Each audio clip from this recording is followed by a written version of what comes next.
The issue of decolonizing, let's say the narrative, let's start with that. It's quite an interesting headline. It's quite an interesting theme. But I would venture a guess that very few people understand what it exactly entails. So from your perspective and your work, how would you put it to a layperson or a semi-educated person or someone who is a practitioner more than an academic? What exactly it is and why is it important? Well, if we think about this concept of decolonization, I think we have, as a person looking at the world, we are individuals that inherited a colonial world. And even though there is a debate when this colonial world was born, but some of us at least say that its birth is around 1492. The exploration of the New World, or supposedly the attempt to find an alternative route to Jerusalem from the West. That's actually Columbus, in his diaries, after the failed, or at least the end of the Crusades on the East, he writes in his notes that he wanted to find an alternative route to arrive at the Holy Land at Jerusalem by going through the India route. So that reshaped the world.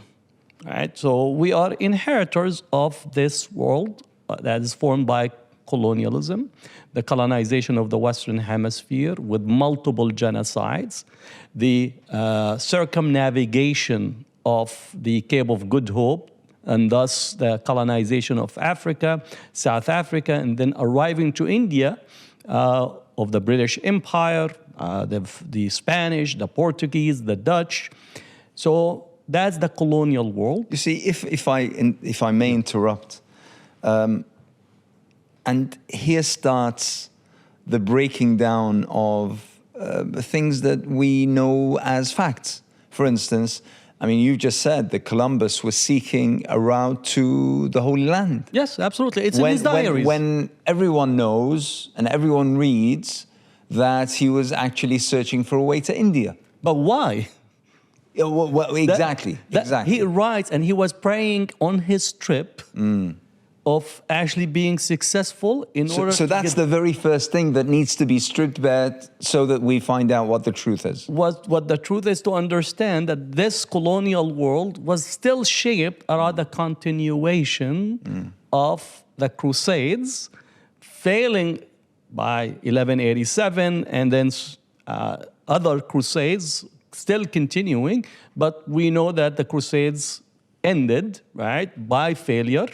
And therefore, for Columbus, the Spanish crown and so on, is to find an alternative route. So that's a very, very important element. The second is, again, also the circumnavigation to India. It is both economics, but also it's an aspect of colonial legacy and history to rewire the Mediterranean. Why did the Europeans, again, or Columbus, the Spanish, the Dutch, why did they want to find an alternative route to India? Right? One is to try to reignite the crusade again from through India, but also the second is to bypass Muslim territory in relation to the trade. The Mediterranean was a Ottoman lake, was a Muslim trade center. It benefited the Italians as well, the Greeks, which is the south eastern part of the Mediterranean. There was a fully developed economy in there. So that also links into trying to disrupt the economy that was in existence. So you talk about theological or ideological aspect. You talk about economic aspect that eventually succeeds with the rewiring of the global system. It is that process that brings us into the modern world that we are still experiencing today. Colonialism. If you looked at the world in 1914, 85% of the world's surface was a colonial territory. You were either colonized by the British, the French, the Dutch, the Italian, the Belgian, and so on. And your experience, not only physically, but intellectually. So the colonial project, often people feel, they think it's only the military troops that came. They came with a whole educational project. They came with a racial structure. They came with an economic structure, a military-industrial complex structure, and also imperial Christianity that were also brought in. So you cannot actually one of the most important is an epistemic structure. Epistemics are ways of knowing and seeing the world. So that's the colonial world, 1914, and it continues up to post-World War II, where the anti-colonial struggle begins to take shape. Now, importantly, India was part of the anti-colonial struggle. Right? When the British arrived in India, India accounted for 24% of the global GDP. When the British left, they reduced India to 3% of the global GDP. And again, if you visit the museums, if you visit... No, I would suggest that it's not because the global GDP grew by exponentially. It was because of the destruction, of the powerhouse that was India at the time. Yeah, destroying the economic infrastructure, destroying also the social infrastructure, implanting or continue to implant the divide and conquer between the Hindus, the Muslims, the Sikh, and it continues to be there. And you add to it also the ravaging of most of Africa, if not all of Africa. There's only a small area around Ethiopia that was not colonized, and a small area of Liberia at the time. Now, the British colonization of India actually brings us the colonization of Yemen, because if you are looting India and looting East Africa, you need a pathway, a secure, what you call port. So the port of Aden and the colonization of Yemen is directly connected to the colonial project till today. You also, as a British, you need to colonize the side of the Red Sea, Ethiopia, Somalia, Sudan, and Egypt, which continues to be the conflict there. That conflict, colonial conflict, brings the British and the French onto confrontation on the Mediterranean in Alexandria. Napoleon's mission or Napoleon's campaign is connected to that colonial history, right? And move into the Cold War, the contestation between the United States and the Western Alliance and the Soviet Union alliance, it actually gets fought on the entry to the Red Sea, Bab el-Mandeb, right? So that's the colonial era. Post-coloniality begins to try to actually expel the troops, and for up to early 1970s, from the end of World War II up to the early 1970s, most of the anti-colonial struggle succeeded. Part of it, again, the tension in the Cold War facilitated. Just before we move to the anti-colonial movements, we're talking about the colonial era being a mixture of a political venture mixed with an ingredient, a hefty ingredient of religion, as well as culture. And well, I write in my book, Erasing the Human, I say when you examine colonial discourse, you have to account for 7 elements. Okay.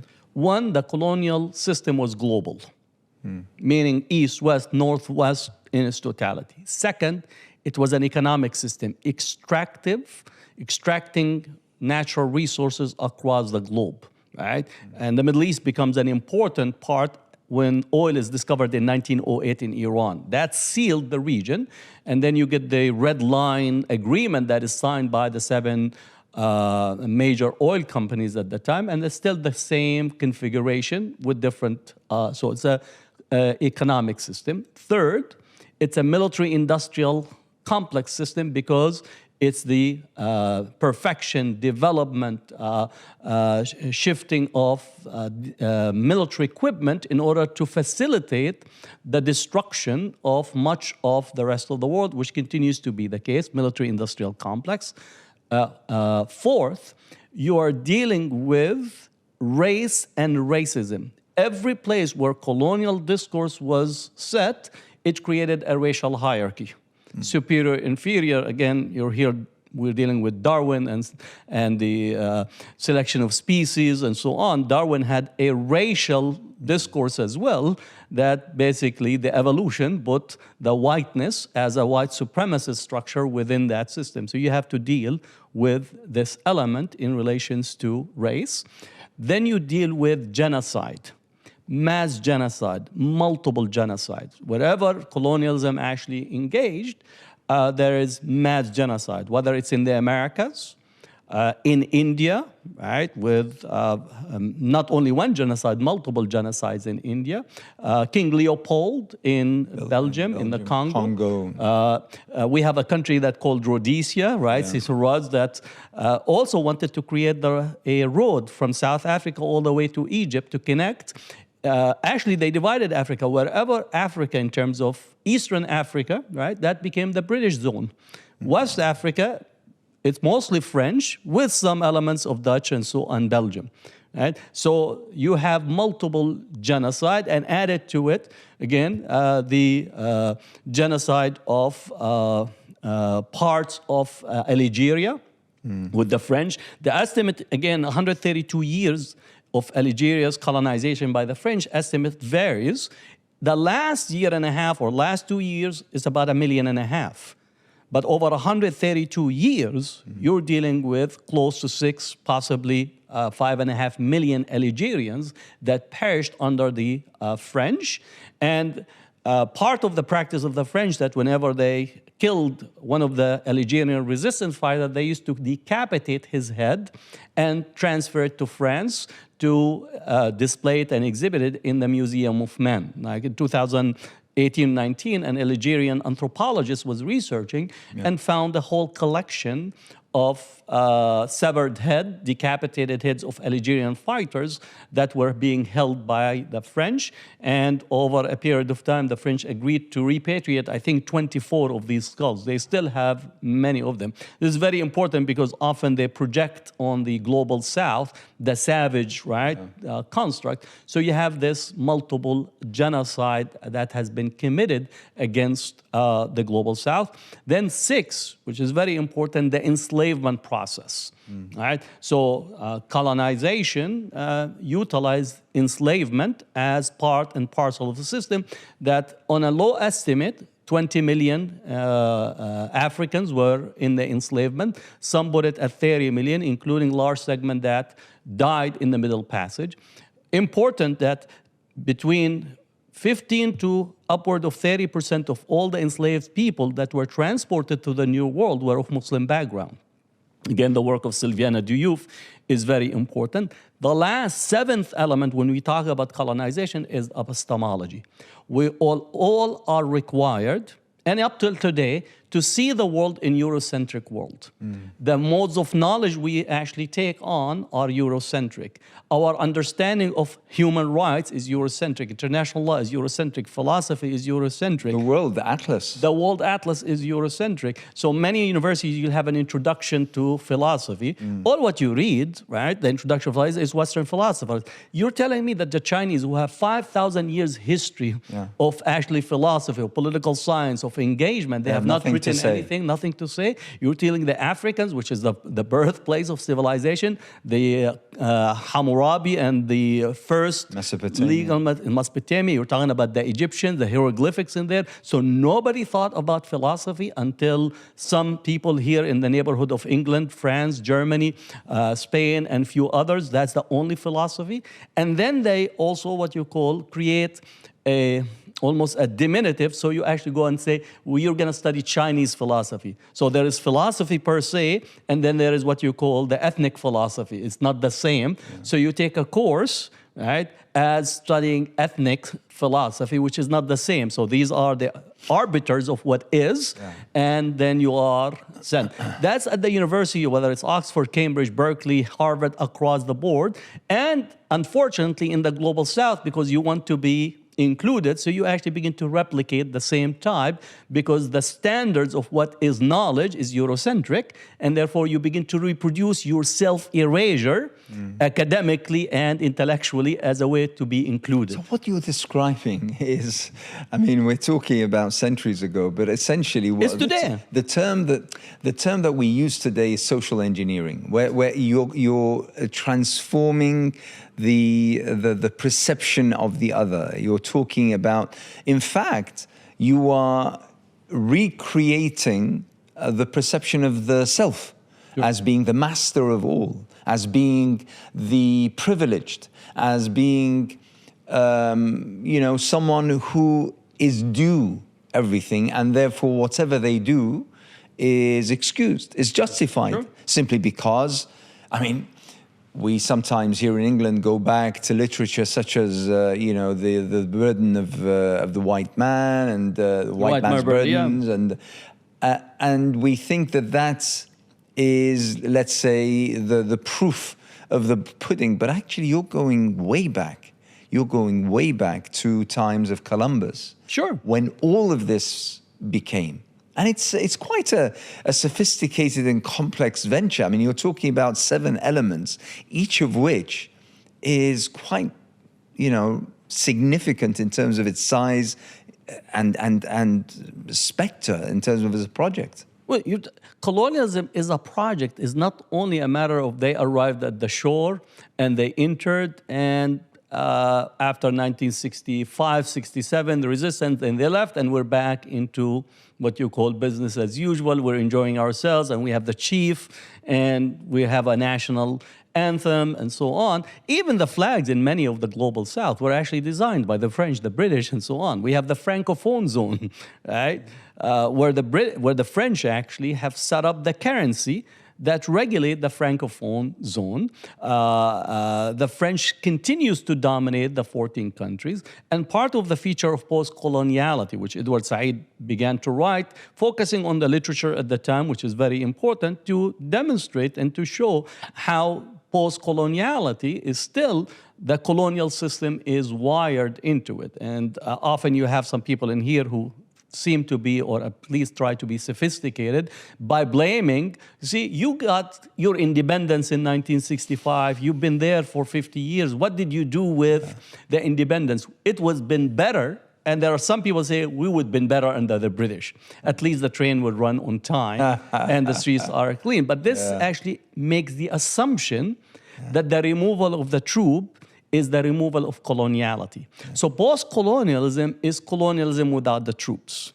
And the elites that are in the post-colonial system are elites that are trained for the most part, with some exception, either trained in here, trained in the Sorbonne, trained in the US, and so on. So they are there to reproduce the colonial system with indigenous hands, with individuals that might look like us, maybe speak the same language, but definitely the epistemology, the economy, the structure is reproducing. But at least to me, it feels like I'm governing myself with myself. You're governing yourself with yourself, but you're actually are subject to the constraint of the system that is there, that is vested and developed around the colonial system. So again, we could talk about Palestine, and that's a topic, but I'll shift and go to Africa and the Congo. All right, or go to various parts in Africa today where cobalt, gold, diamond, lithium, many of us are using these devices, want to be what you call electric vehicles. We want to clean the earth, and that's important. But cleaning the earth by exploiting, right, the vast mining systems of lithium, whether in Latin America or in Africa, is actually producing one of the most destructive, extractive continuation of the colonial epistemic relative to raw material. Think about the chocolate, like 65% of the chocolate comes from West Africa, where we have actually kids that are working there. In year 2000, the chocolate industry, which is predominantly in the global north, France, Belgium, United States, and so on, none of these countries have a single cocoa plant that grows there, yet they dominate the chocolate. In year 2000, they signed an agreement under the UN auspices to end child labor. You have actually kids 10 years old 11, 12 years old that are working in these cocoa plantation. We're in 2024, and yet 50% of the chocolate production cannot account to verify that the chocolate that is being consumed in the global north can be verified to be child labor free. There's about 24 countries, talk about ethics and so on. I don't know if recently there was a case in Italy, not to chocolate, but in the, I think it was one of these sophisticated brands, I think Armani and another, they actually, in order to put the tag that is made in Italy, so they brought Chinese workers into Italy under Chinese draconian, what you call, conditions, where the bags that they're making and the products are costing $60 or pounds. And yet selling for $2,000, $3,000. $2,700, right? Just to get the brand. Now, most of these brands have already what you call outsourced, and they critique China on a daily basis, but they are reproducing the same type of colonial system that we are living in. So it's very important as we move from colonialism to post-colonialism to understand this aspect of post-colonialism. Now, you began the discussion by asking what is decolonization. Decolonization is beginning the process of undoing these 7 elements. Okay, hang on. I need to move one step at a time. Sure. You're talking about a period where troops are out. Sure. So for the most part. For the most part, yes, of course, because they still remain in many countries. But let's just say that countries more or less celebrate their days of independence. So they all have their days where they became free. They became monarchs, they became republics, whatever it is. But then you're talking about systems, mainly till now, you focused on the economic aspect. But I'm interested in the intellectual. Sure. I'm interested in the cultural. I'm interested in this Eurocentric impact on thought, on process, procedure, on development, on academia, on all these aspects. How do these manifest themselves in what is a post-colonial time? If we talk about the various elements, you cannot engage intellectually without citing, quote, the authorities. And the authorities are sitting in the global north. The authorities here in the United States, here in the UK, the United States, France, right? So if you are admitted to any university, including universities in the global south, whether it's in Kenya, Kinshasa, Pretoria, South Africa, Egypt, Cairo, or any place, you begin your research by actually citing the authorities, right, that are there, and you take it as their statements are revealed. Right? And as such, your lines of questioning, your lines of research are dominated by the colonial epistemic, the colonial frame of reference, in intellectually speaking. And not only that, but even your understanding of your own tradition is mediated by attempt to try to imitate. Because we see outward success, right? And again, we could go into Ibn Khaldun in there, that the, quote, the defeated is always infatuated with the object of their defeat or what they assume to be superior to them. In doing so, you actually extend your intellectual incapacity, because it's not only that you accepted defeat externally, but you actually have accepted defeat internally in terms of intellectual pursuit. And that had a far-reaching consequences, because... So my conqueror is not only, let's say, physically powerful, it's intellectually superior as well. They're not superior. You think they are. That's the thing. I mean, I don't just take them as being mightier and stronger and of greater military or physical capacity, but also of intellectual capacity that is greater and superior to my own. I think Stephen Biko possibly have sums it up in the most beautiful way in terms. He says the most dangerous weapon in the hand of the oppressor is the mind of the oppressed. Wow. The most dangerous weapon in the hand of the oppressor is the mind of the oppressed. Because once the mind accepts their intellectual defeat, right? Now the colonial powers understand that. So they begin to nurture your self-helplessness. Your self-helplessness becomes the paradigm.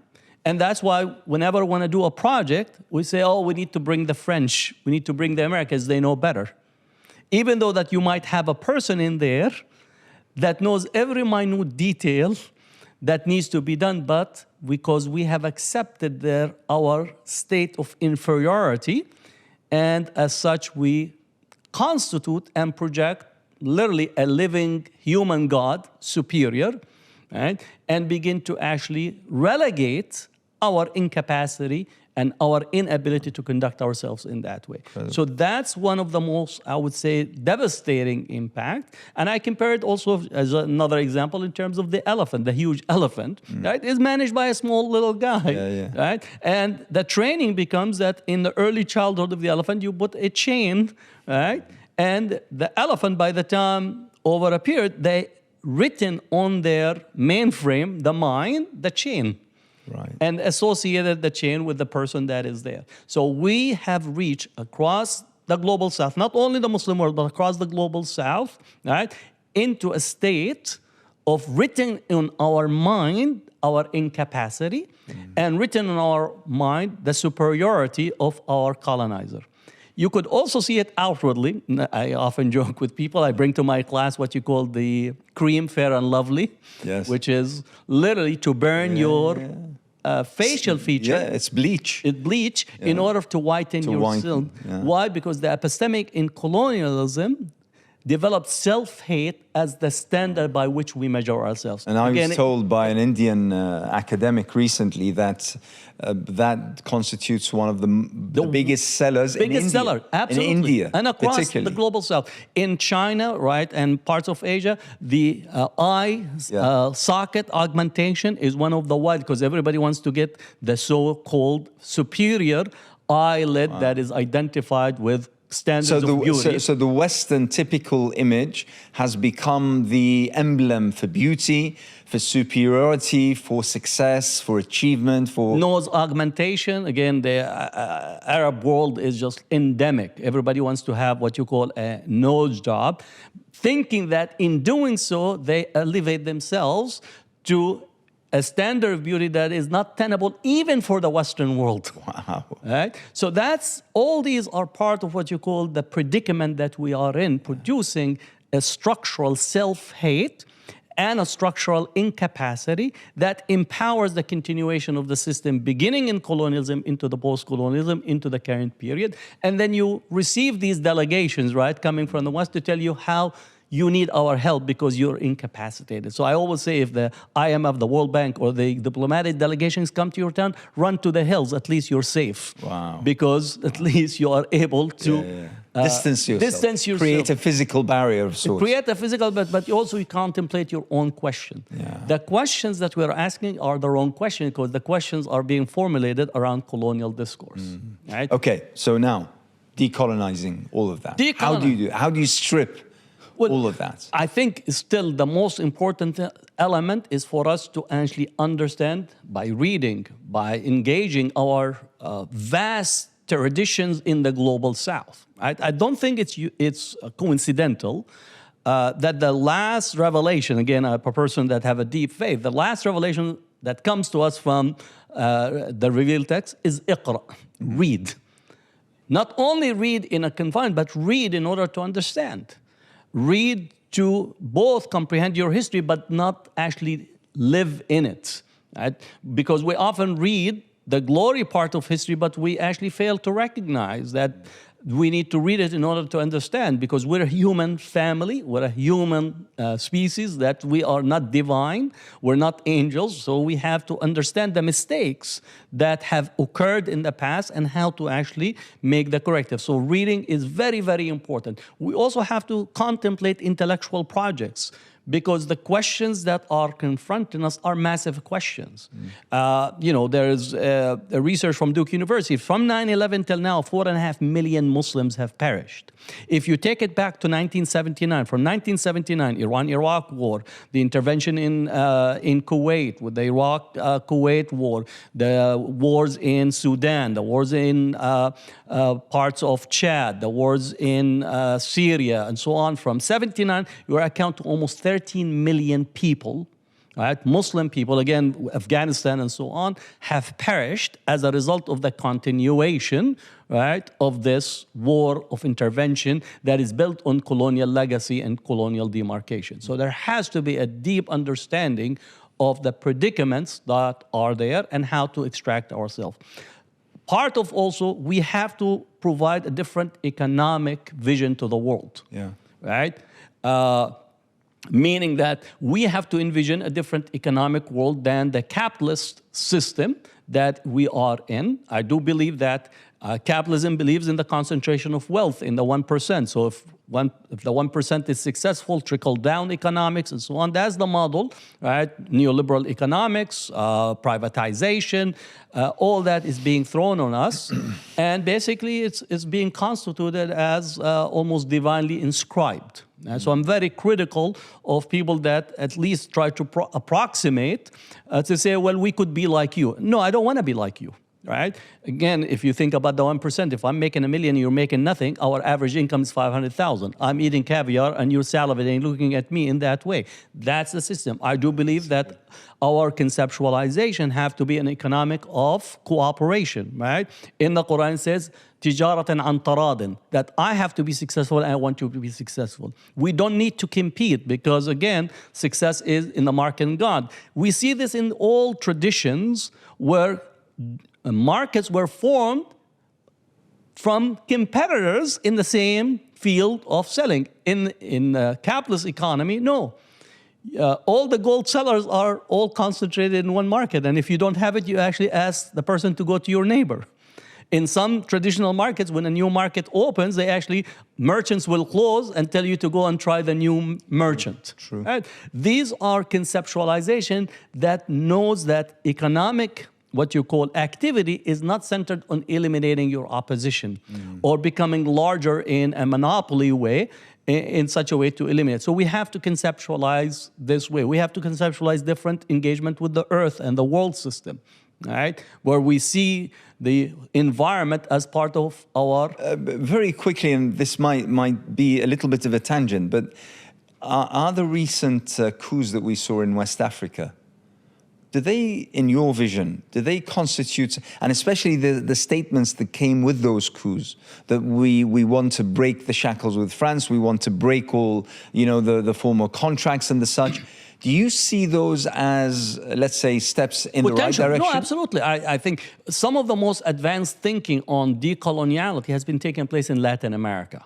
I think the work in Bolivia, even the Zapatistas in South Mexico was very including trying to conceptualize and think themselves differently. Some of the thinkers in Argentina, some of the thinkers even in Mexico itself, Enrico Dussal and others, there are a lot of work that has taken place in Latin America. Now we're seeing some of this impact in Africa, right, in thinking about delinking from the French, because the French are interested in their own continued domination of economy. The Italian, I think, Prime Minister said, the French economy, without its Francophone zone, would not be ranked the 5th economy in the world, would barely make it to the 16th largest economy in the world. Wow. Part of the requirement that the Francophone zone, according to their agreement, is that the Francophone zone have to deposit their foreign currency deposit in French banks. Wow. And they could, I was reading something recently about Haiti. Haiti, yes, they had to actually pay compensation for France when the French... And it constitutes something like 70% of their GDP or something. Yeah. So there was a rebellion in Haiti, right, that ended the enslavement of Haitians. The French took the Haitian revolution to court and won. Again, the court the world international law is the codification of colonial legalism into code. So the French one and the Haitian government for a long period of time had to pay compensation for France losing its slave labor in Haiti. So whenever you see and look at Haiti and what actually transpiring today, you actually have to put it at the desk of the French.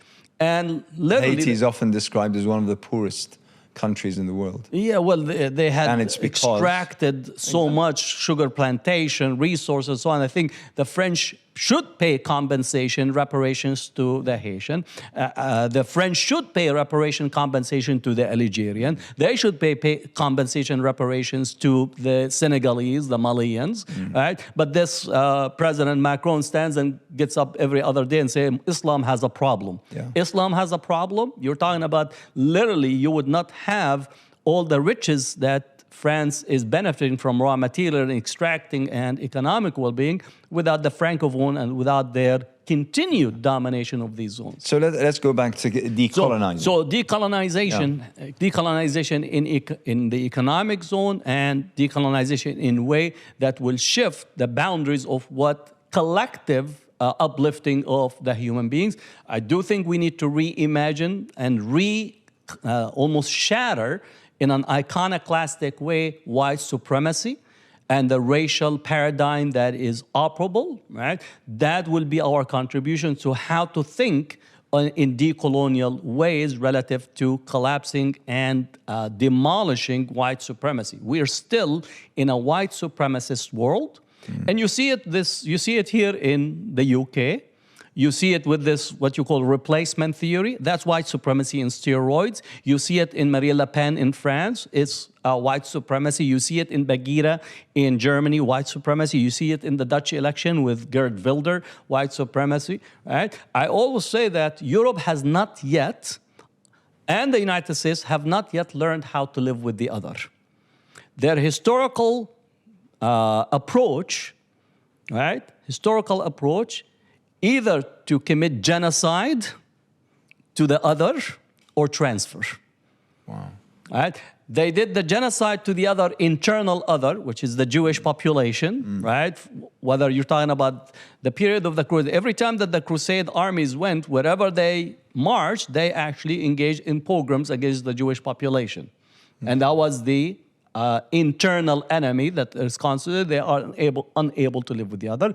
And also the external other was constructed to be the Muslims, and now it's re-emergent again in relations to the Muslims inside Europe, right? And you see these ideas of transferring, building walls, fortress Europe, replacement theory that are being articulated, and that is all constructed on white supremacy and not understanding the historical discourses that occurs relative to movement of people. I always say people are here because you're there. Wow. Right? That's the reason. It's like nobody gets up in the morning in any parts of Sudan or Ethiopia or Afghanistan or Palestine or Syria, Iraq, West Africa, Mali, Côte d'Ivoire, and get up and say, you know, I'd like to come and to London because I'd like to work as a dishwasher, right? And sleeping on the sidewalk for 3 years because I don't like my town or my village. Yeah. But the fact that the system structure developed this gets the pipeline into immigration, refugees, and intervention. So that has to be one of our projects. And I do think that as Muslims, we have a major contribution to actually demolish this racial structure that is there. I also think that theologically and religiously, we have to have a different religious discourse. I do differentiate between what I call imperial religion and regular folks' religion of the people. Yeah. Imperial religion sees itself validated only through power.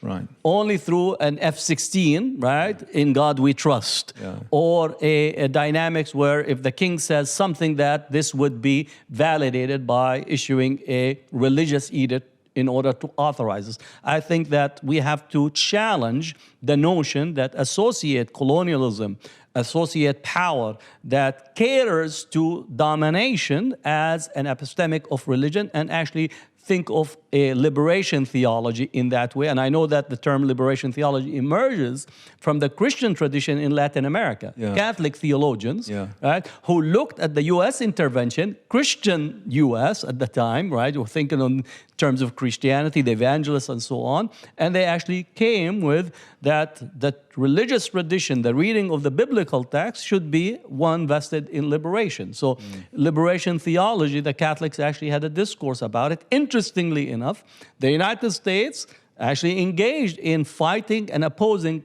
liberation theology, and also the Pope at that time and the Catholic Church institutionally opposed liberation theologians. Wow. Right? So I think we have to challenge ourselves to think in how let's say widespread is this ideology becoming? And I'd like to tie this now with what's happening or what's been happening in Gaza and in Palestine. Because from the people I meet, yeah. there's more talk about colonialism. There's more talk about occupation being a physical as well as a mental and economic state.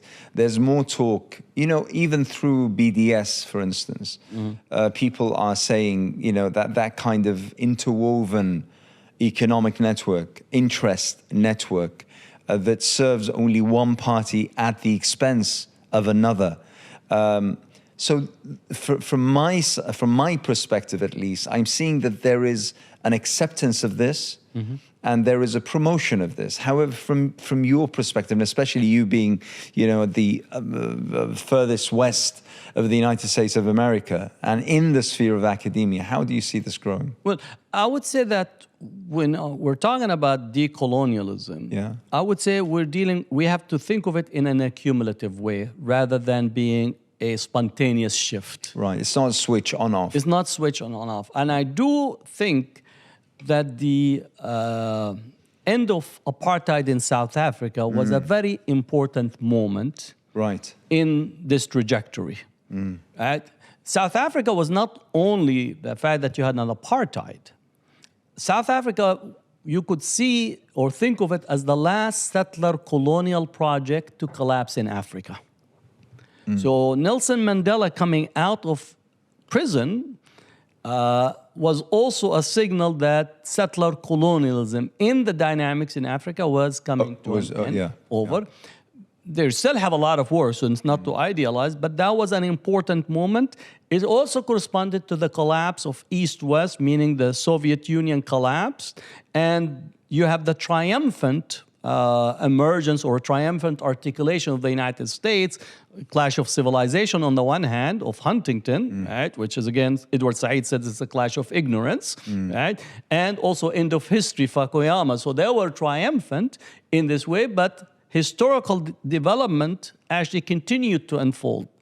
Critically, Palestine was part of that because, again, you get the Oslo Agreement, but the collapse of Oslo occurs in 1995 with Baruch Goldstein attacking Al-Ibrahimi Mosque, killing 29 at the time, and injuring a number of individuals in Al-Khalil in the Ibrahimi Mosque, where the Prophet Abraham is buried. Then followed by the assassination of Rabin by the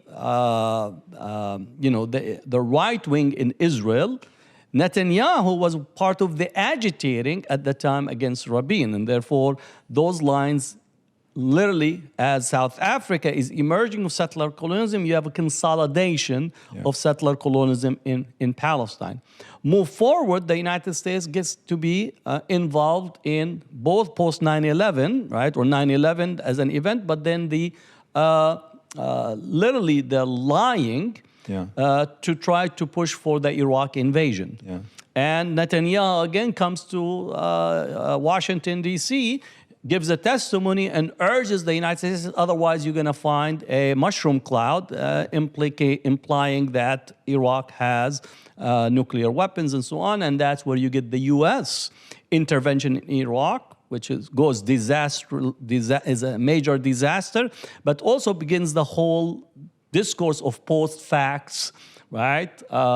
Discourses in there, meaning that facts no longer are relevant because they had to cover up the fact that the whole Iraq campaign was sold on dubious basis from the United States, right? So this aspect of accumulative, I trace it again early 90s, going through the Iraq war, the Afghanistan, going through the second uprising, going to the elections in Palestine as well, but also involvement in various parts of Latin America, Africa. The United States today has military operations in 43% of the world's surface. So it's actually replacing the British Empire, but actually that expands the critique. Now, just to say why it's popular right now, I do think that two events in the United States play an important role. One is the Ferguson protests, right, that connected the black struggle to Palestinians, where Gazans and West Bank Palestinians were actually communicating over social media with the black activists and the Ferguson activists about the tear gas and the training of the police, and that began to expose elements of deep relationship, institutional relationship between the security forces apparatus in the United States and Israel, where police training was being carried out by Israeli security apparatus. The second more important event is the murder of George Floyd.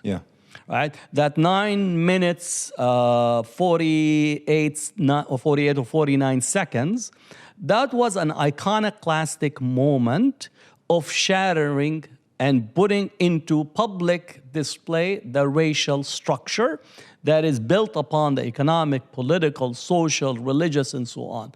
And that became a global phenomenon. South African activists were taking down statues.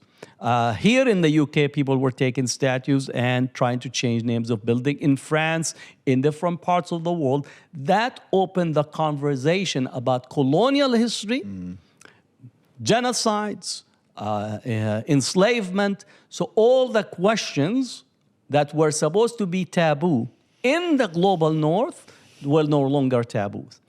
And I do think that immediately after the George Floyd, you had a number of assaults on Gaza that you could see people coming out in large numbers that not like any time before.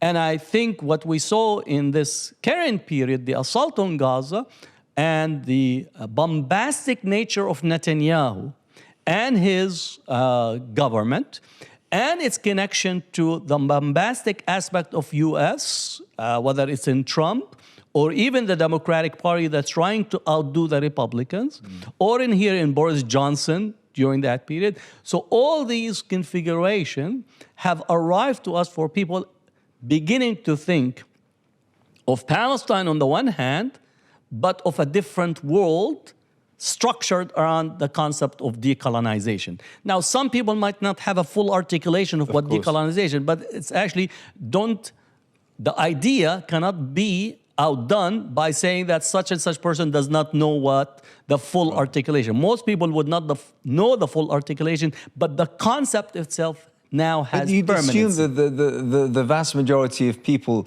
can discern right from wrong, good from bad, and that's sufficient. I mean, you can't look at what's happening, for instance, in Gaza over the course of the past 9.5 months and not think that this is horrific. I mean, well, absolutely. And I do think that what we need is to make this next jump. And let me do. Now the concept of decolonization is not only in relations to Palestine, but I do think we go back to maybe MLK's 3 evils of society speech, right? Militarism, materialism, and racism. And I would add some elements in there.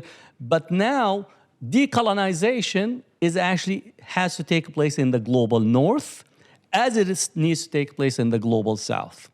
Because what you have is the internal colonial and the external colonial. People in here no longer have enough just to sustain themselves. The fact that you have increase in the multi-billionaire class does not mean that you have actually everybody living better. or a standard of living. Somebody defined the United States, says the United States is a third world country, even though we don't use the term third world country, or the United States is a poor country that has rich people living in it. And I would say the UK is a poor country with rich people living in it. France is a rich country, is a poor country with rich people living in Germany, and so on. So we have to actually talk to people to understand that decolonization does not mean that they themselves lose their place or status. I think decolonization includes liberation for them in their construct, that the fact that you have a military-industrial complex that can actually use $1 million rocket to be shot at people that barely can make $1 per day is not in your best interest as a taxpayer, right?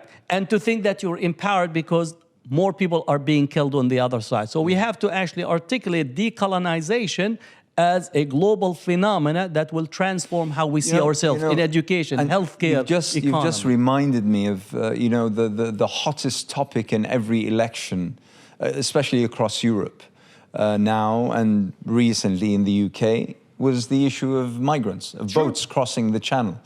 And it's fascinating, the spectacle of poor people. We have, according to government statistics, we have in the UK over 3.5 million people, mostly whites, by the way. Yeah, absolutely. Who are hovering around the poverty line, either on the poverty line, above the poverty line slightly, or beneath the poverty line. We have almost 1.5 million children who cannot afford to have 2 or 3, meals a day.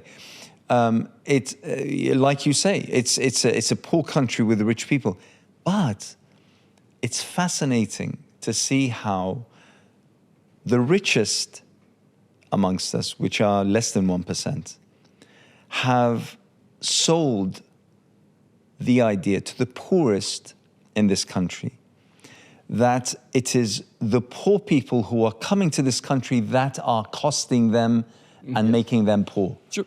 That is absolutely fascinating. But it's happened. Well, that's where... And that's when we say economic pressures, people move to the right and often to the far right. And that's what we saw happen. It's absolutely absurd. But I think it's very important for us to be able to give people a different horizon and a different understanding. Because those who are invested in the colonial, post-colonial system understand how to package people's pain and suffering and use it and commodify it in the ballot box in order to continue the system as is. Our task is difficult, no question about it, but we have to actually give people a different vision of the world that includes them and all of us to articulate it at a global level. And I do think that this type of stitching of a horizon, of a vision, of a broader worldview has to be where we need to invest heavily. Because I do think that the 3.5 million or 4 million, and similarly maybe 40 million in the United States, they are literally being sold down the drain in order to think that the African who was walking from Sudan, taking 3 years to get to France or London or other places, to basically survive is the problem. The problem is who caused that person to actually leave their home and land in the first place? And why is it that we actually use the current system to extend it and maintain it rather than thinking in broader terms? Where the person 3.5 or 4 million have no health care, that Sudanese is not the person who's taking that's not the Syrian who's taking this. This is a structural element, beginning again if you're in the UK and with Thatcher and the trickle-down economics and the reshaping of the social welfare of the state. That's internal process, but it requires for us to demonize the other in order for us not to ask the question. How was our budget transformed? How was our economy transformed? How was our retirement completely emptied of the resources? How is it that today, when I am supposed to be in a better economic position, I'm actually worse off than those who lived in the 1970s, where it's supposed to be that you have an economic growth. Now, they sell us that, watch the stock market and so on. that is not an indication of the well-being of the society. The well-being of society is judged by how the elderly in the society are taken care of, how are the young are being actually addressed and taken care of, how is our schooling system, right? All these elements. What's been sold is that the immigrant is the problem and what we need is more security, more guns, more securitization in order for us to monitor everyone, and that leads everyone to be unsecure and unaddressed in their human necessities. So it's our response, not our responsibility, but part of our task is to have a different vision to the society and to speak of decolonization that literally undo this history and this dynamics that have been literally shaped and baked into our current domestic political system. When do you see a breaking point emerging? Well, I would say that Gaza is providing us an opportunity to critique.